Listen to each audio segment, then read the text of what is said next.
Allahumma salli ala sayyidina Muhammadin tibbil qulubi wa dawaiha wa afiyatil abdani wa shifaiha wa nuril absari wa diyaiha wa ala alihi wa sahbihi wa sallim. Sekali lagi, Allahumma salli ala sayyidina Muhammadin tibbil qulubi wa dawaiha wa afiyatil abdani wa shifaiha wa nuril absari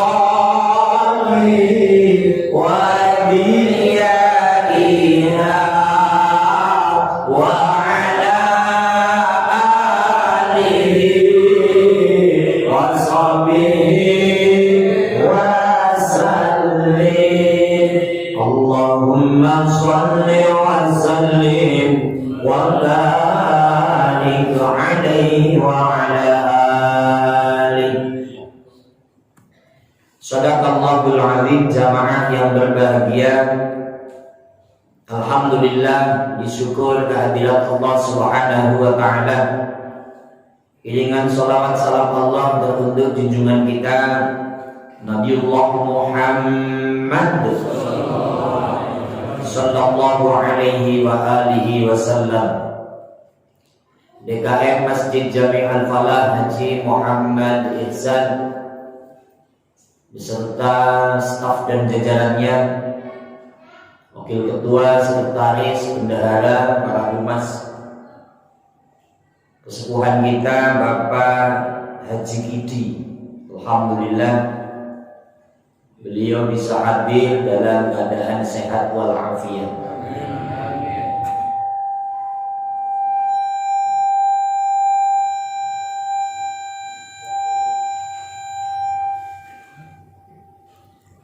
Bapak Haji Muhammad Utap Tabrani, sepuhan kita juga.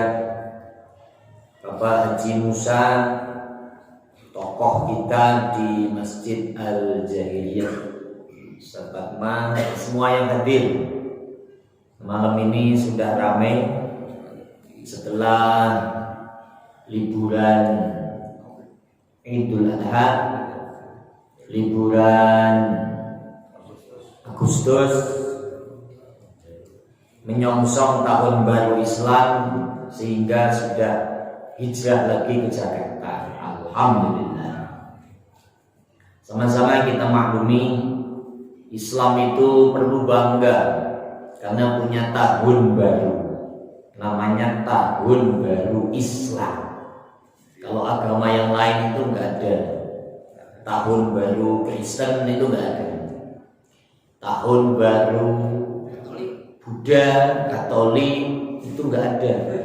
Jadi yang spesifik itu nggak ada. Tahun baru Konghucu itu nggak ada. Spesifik. Nah ini kalau kita Islam spesifiknya ada.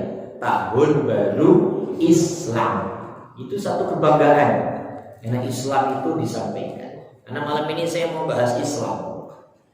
Kita masuk 1442 Hijriah. Sedikit saya sampaikan tentang hijrah. Hijrah itu apa?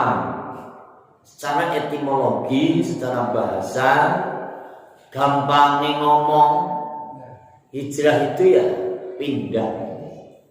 Jadi kalau bapak dari rumah ke Al-Falah ini namanya hijrah, pindah atau berubah tempat. Kita belum mandi, kemudian mandi, itu namanya hijrah. Itu secara etimologi, secara bahasa. Tapi yang dimaui hijrah secara terminologi, secara hakikat, secara agama. Karena hijrah itu ada di dalam Al-Quran. Innal ladina amanu wal ladina hajaru, hijrah, wajahadu jihad. Dia ada di dalam Al-Quran. Hadisnya la hijrata. Jadi kata-kata hadis juga ada. Apa yang dikehendaki hijrah secara terminologi, secara maknawiyah, hijrah itu al-muhajir man hajjara ila ma nahallahu anhu. Orang yang mau meninggalkan apa-apa yang dilarang oleh Allah.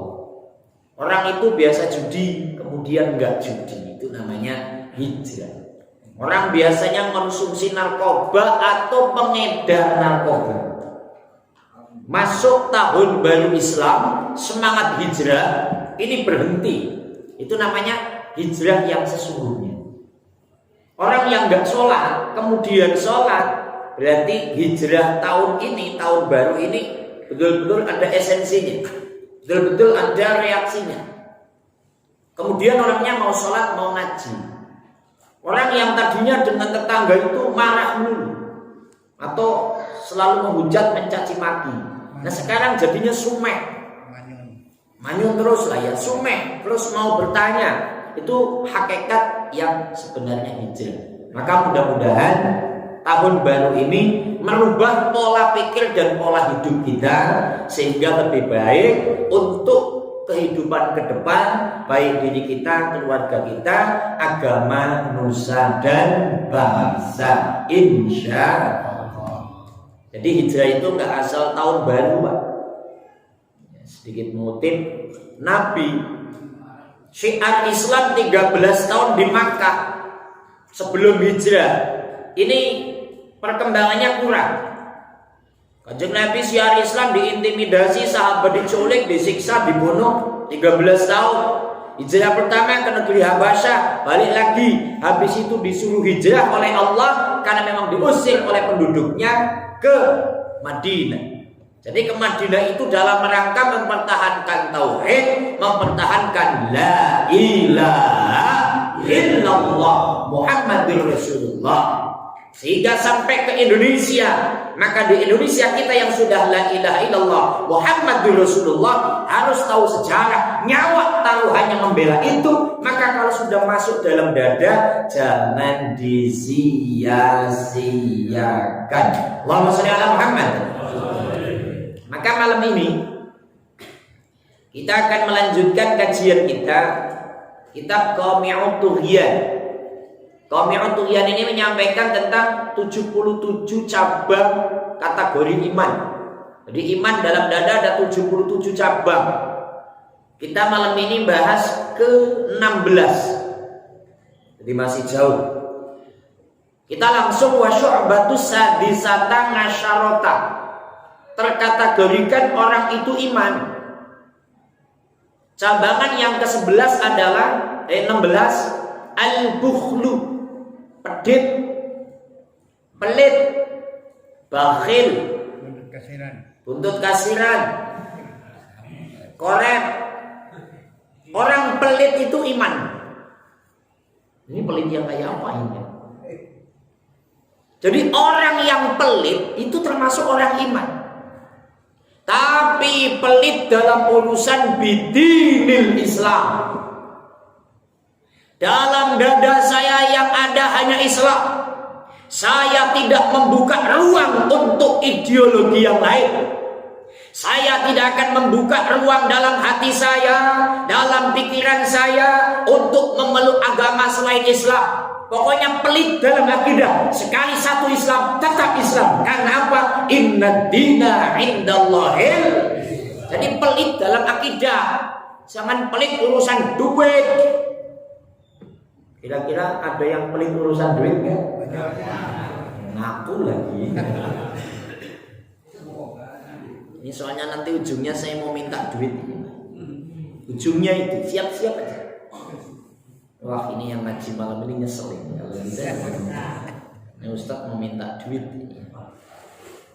Pelit itu boleh, tapi dalam akidah ketika ada yang mempropaganda, Mas, kamu ekonominya sampai saiki susah, usaha kamu nggak maju-maju, Mas, kalau kamu ikut agama saya, Mas, maka hidupmu akan kami jamin, minimal akan saya kasih UMP, upah minimum provinsi. Apa itu? Berapa itu? DKI Jakarta 4.200.000. DKI Jakarta. Ini di sini ada yang digaji pakai APBD kan? Ya kecuali RT lah, FKDM juga sama Pak. Ada BPSU 4.200.000 nih BPSU. Ada jaminan, Mas, kalau kamu mau memeluk agama saya, tinggalkan agama Islammu, saya kasih tiap bulan 4.200.000. Nanti saya kasih beras 50 kilo. Ketika berani menjawab tidak, untuk ini saya pelit. Tapi kalau Anda meminta kopi, saya kasih kopi. Anda minta susu, saya kasih. Tapi kalau akidah, tidak. Sekali la ilaha illallah, tetap la ilaha illallah. Jadi kita orang yang begitu namanya Islam. Kira-kira sudah berani begitu apa belum? Sudah apa belum? Kita coba di sini. Ka'ayyakunal qatlu wal idkhalu finnar ahabba ilaihi minad dukhuli fil kufri. Sehingga umpama saya diancam untuk dibunuh, sehingga umpama saya diancam untuk dimasukkan ke dalam api, ahabba ilaihi, mending saya dibunuh, mending saya dibakar daripada saya masuk ke agama selain agama Islam. Pak, mungkin kalau saat ini, Pak, kita berani mengatakan, wah, saya Islam, saya siap untuk jihad. Itu karena kita mayoritas, karena kita banyakkan. Kita bayangkan kampung Myanmar apa Denmark yang dibakar satu kampung, Pak, umat Islam dibakar semua, Pak. Sehingga Pak Yusuf Kala itu ke sana. Itu menjadi wakil presiden. Karena minoritas dibakar oleh selain agama Islam, nggak usah saya sebutin di situ, karena saya lupa apakah Hindu apakah Buddha itu, tapi Buddha jalur keras. Itu umat Islam dibakar karena minoritas. Pokoknya di lokasi agama yang minoritas, Pak, Islam itu disiksa, Islam itu dicaci maki, Islam dipersulit dalam urusan makan dan ekonomi. Mungkin sekarang kita mampu. Oh, saya mending mati kalau saya keluar Islam. Oh, saya mending dibakar. Karena kita mayoritas, pasti banyak yang belain. Betul apa enggak ini? Saya juga ngerasain, kalau muslimin gimana ini? Apalagi kalau sampai kita udah diculik, diintimidasi, kukunya dicabutin satu-satu. Kamu mau keluar Islam? Enggak, saya tetap la ilaha illallah, cabut. Waduh, sakit. Gimana Islam gua? Gimana ya, sakit hati Islam. Itu kita nggak tahu itu. Makanya hebat banget dulu para sahabat ketika mempertahankan akidah. Makanya yang namanya keimanan kita ini, apakah keimanan mayoritas, apakah keimanan yang sesungguhnya? Makanya kita berdoa kan, Allahumma sabbit qalbi ala dinik. Ya Allah, tetapkan hatiku tetap kepada agamamu, dinul Islam. Umpamapun ketika kita dipanggil oleh Allah mampu mengucapkan la ilaha illallah Muhammadur Rasulullah, maka sedulur kabeh, apapun yang terjadi jangan keluar dari Islam. Wa may yabtaghi ghairal islami dinan falan yuqbala minhu wa huwa fil akhirati minal khasirin. Insyaallah Al-Maidah ayat 35. Barang siapa yang mengambil agama selain agama Islam. Di Indonesia itu agama banyak, Pak. Yang termaktub dalam undang-undang itu 6 kan. Islam, Hindu, Buddha, Kristen, Katolik, Konghucu. Itu 6. Karena ada kitab sucinya. Adapun yang tidak masuk kitab suci, agama yang lain banyak, Pak. Dan diikuti di komunitas dari Sabang sampai Merauke. Ada agama Sunda Wiwitan, ada agama Kejawen, ada agama kepercayaan. Itu banyak, ada agama Eling. Mungkin ada agama Dalbo, itu juga ada. Makanya ini banyak agama. Tapi kita tetap meyakini yang memeluk agama selain Islam, fala yuqbala minhu, gak akan diterima oleh Allah. Wa huwa fil akhirati minal khosirin, di akhirat nanti akan celaka selama-lamanya. Na'udzubillahi min. Maka dalam hadis Nabi, Rasul amri al-Islam wa amuduhu as-salat, pokok segala urusan, sumber segala solusi itu Islam. Ada masalah apapun kembalinya kepada Islam. Ada lagi kalimat ya ayyuhalladzina amanu atiiullaha wa atiiur rasulahu wa ulil amri minkum fa itanaza'tum bi syai'in farudduhu ila Allahi wa rasulih. Wahai manusia beriman, taat kepada Allah, taat kepada Rasul, kepada pemerintah. Kalau ada permasalahan, kembalikan kepada hukum Allah dan hukum Rasulnya. Maka Rasul amri